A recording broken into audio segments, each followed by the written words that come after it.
terms of picking and dropping players, I think it's not easy or tough in any situation. I think we have to make decisions. It's never an easy one to leave out players. We've got some real quality in our squad. Every one of the sort of 18 players that we're carrying here is a really good player. So obviously we have to make decisions, and only 11 can play, and sometimes we have to make calls. But yeah, it's just the way it is. I mean, sometimes we're not scared to make those calls and we'll make those decisions, but we'll not be carried away and make decisions as well. I think there's been some very good conversations, within the selection group in on the tour, and we've been having some very good, healthy discussions on what we think is the best 11 and gives us the best chance to win a Test series or win a Test match in South Africa. Karthik Krishnaswamy, followed by Kushan Sarkar. Karthik, go ahead. Yeah, hi Rahul. As the newly appointed coach, I'm sure you must have had a say in, I'm guessing you must have had a say in the appointment of captains for the 3 formats. What was your input into having a separate white ball and a separate red ball captain? To be honest, that's the role of the selectors, and that's the role of the selectors. And I'm not going to get into individual conversations that I might have had or might not have had. I mean, it's not the place, it's not the time to be doing that and, discussing that. And what internal conversations I have with people, certainly not going to come out in the media and publicly start telling people what conversations I have, Kushan, go ahead.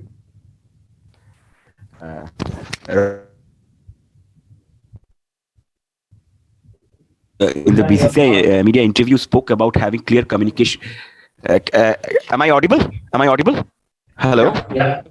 Yeah. Rahul bhai, in the BCCI media TV interview, you spoke about having clear communication with players, and also how difficult or easy it is to communicate with someone like an Ishant Sharma as to vis-a-vis where he stands right now in his career. He's a 100-test-old player, but Mohammad Siraj is bowling well. So there's Jasprit Bumrah, Mohammad Shami. So what do you tell a senior player like Ishant Sharma as a coach?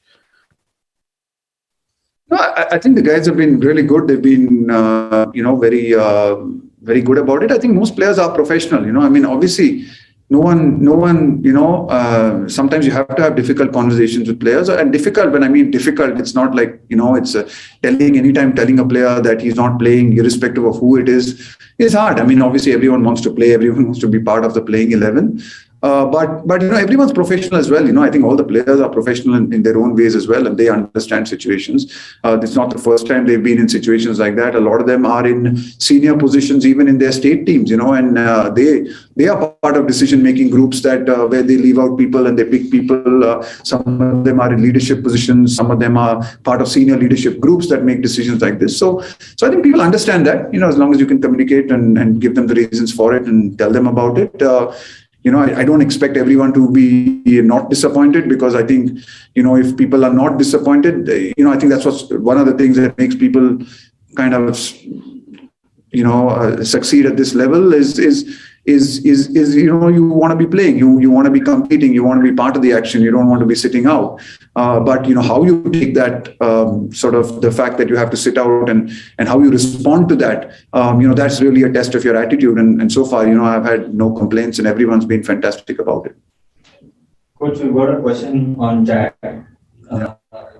Based on your playing experience, how difficult is it to start strongly in a place such as South Africa?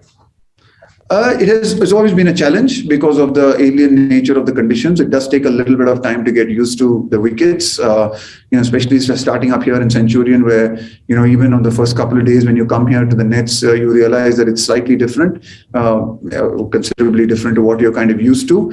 But I think there's been good quality and experience in this team as well. I think one of the good things that, and I think we can take real confidence from is a lot of our players have now been traveling quite extensively over the last few years. The team's been quite settled. So both in terms of batting and bowling, we've got some young players, but we've also got guys with experience for whom this is not necessarily their first tour. They've been here before, so they're well aware of those conditions, and hopefully they'll be able to adapt quickly. I mean, like I said, we've done the bit in training.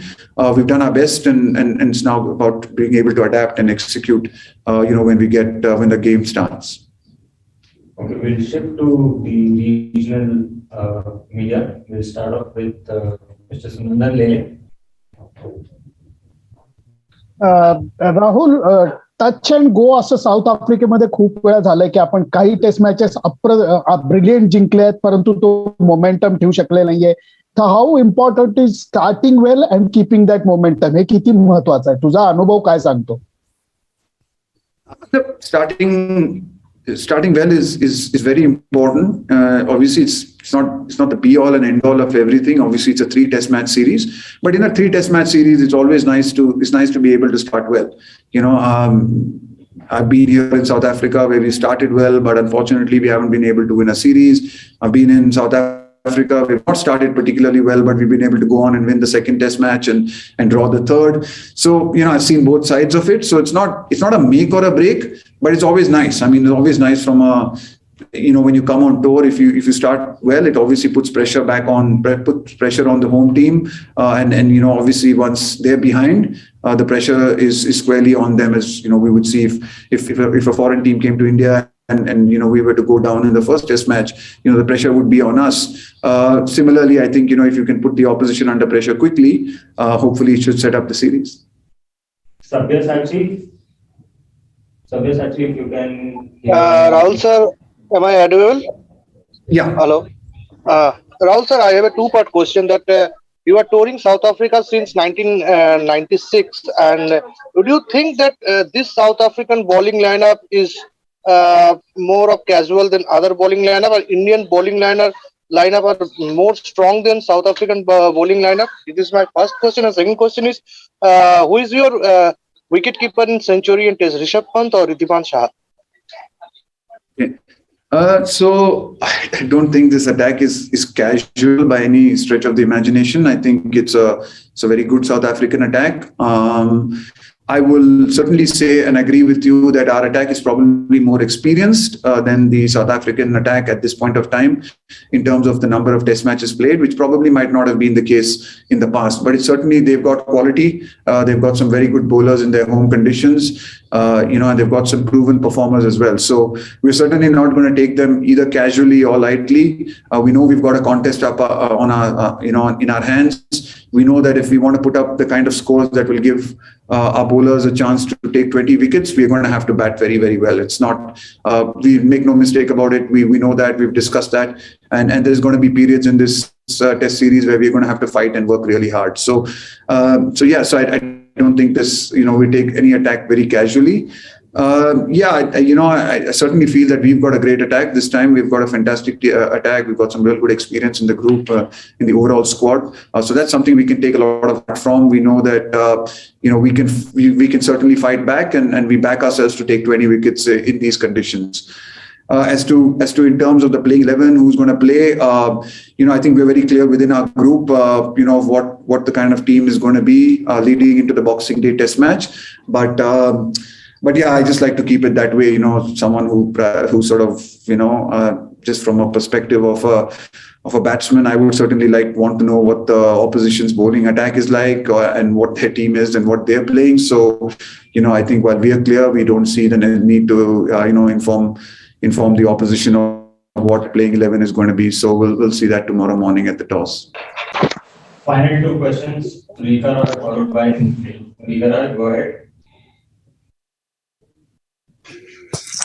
Hi, Rahul. Good afternoon.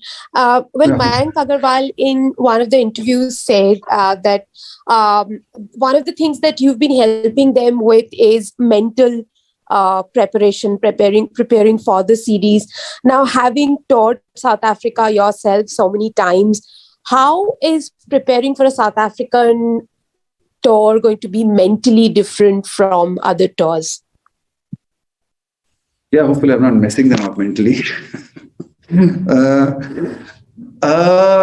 Look, I don't know. I mean, I don't know what Mayank said, but I'm happy to quote exactly what he said. But I just think at this level, a lot of the chat and the conversations is around keeping the guys in a really good space, keeping them relaxed, keeping them challenged and excited about the contest. I mean, obviously there are a few conversations a little bit around technique, but a lot of it at this level is about keeping the guys in the right kind of space and getting them. I think thinking positively and thinking about really wanting to compete. So yeah, it's in a sense that these conditions can be a bit challenging. There are probably, especially as a batsman, sometimes there are varying conditions. You can start a test match where the ball can seam around a bit and the bounce can be a bit tennis bally, can have a little bit more steep bounce, but it's a bit slower. Tends to quicken up sometimes, as I've seen, on days maybe 3, 2, 3, 4, and then you can get a bit up and down on days 5. So it actually in a sense, sometimes you get a whole breadth of things that you have to deal with over the course of 2 innings and 5 days, which is sometimes what makes playing in South Africa a little bit challenging, and also depending on the weather, some of these things can change. So I think you've got to be mentally prepared for that. I think you've got to be mentally prepared to sort of fight and grit your way through some difficult periods. But then also, if you play well, there's really good value for strokes, and you can score runs here. Final question. Thank you and Merry Christmas. Merry Christmas to all of you. Nikhil, if you can hear us, final question. You're not able to hear us. Yeah. Hello? Yes.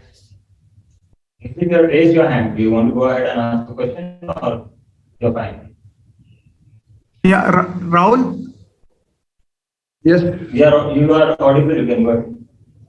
Yeah, my question is, how important will be Cheteshwar Pujara's role in this entire series? And secondly, also we have seen Cheteshwar Pujara is also not exactly among runs. So what sort of conversations you had with him? He's also a very senior player and played a key part in the overseas wins in Australia, particularly. So your thoughts about Pujara's role in the series?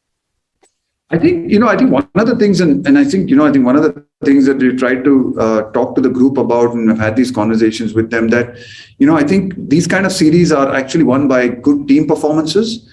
Everyone needs to play their part. You can't just rely on a Virat Kohli or a Pujara or one of the guys to do the job. I think if we want to be successful here, we're going to need contributions from everyone in our top 7, 8, even the lower order. We know the value of their contributions in sometimes in games that can be slightly more lower scoring than, say, in other parts of the world. So every sort of contribution is going to be important, and sort of Puji is an important part of that lineup, as is anyone else. So it's not really a focus on one name, whether it's Kohli, Pujara, Rahane, Iyer, Rahul, Agarwal. Every one of them, I think, is going to have a role to play in this series if we're going to have to be competitive. It's very rare that in a series like this that there's one person who's able to score in every single game and dominate a series. I'd love that to happen from our side, but it's rare that it happens, and we know that we're going to need contributions from everyone, and even the lower order as well. So that's really what we are looking forward to. It's not really focused on one or two individuals and the kind of form. Then we know their quality, we know their ability, and like you rightly said, we know that all of them at various stages have contributed overseas and have played a big part in a lot of wins for India over the last few years. So hopefully all of that comes together and we can see some good performances over the next couple of weeks, or 3 weeks rather. Raised hands, so we'll make sure that everyone gets a chance going forward in the series. Thank you, coach, for your time, and thanks to the media for joining. Thank you.